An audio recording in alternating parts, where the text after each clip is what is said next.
front of me is REALME GT 70 and today I would like to show you how you can change font size.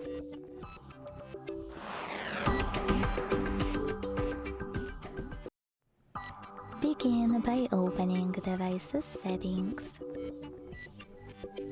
Now scroll down a tiny bit to click on Display and Brightness.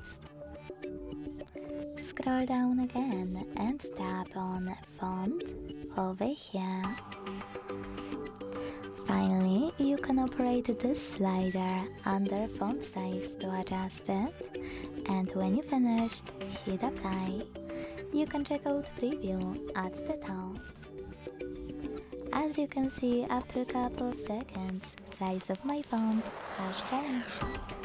If you want to, you can also tap on Font, adjust size of it thanks to this slider, but then also adjust weight of it thanks to this one, and even use this switcher next to Adaptive Font Weight to turn on or off this feature. Whatever you decided when you finished, hit Apply.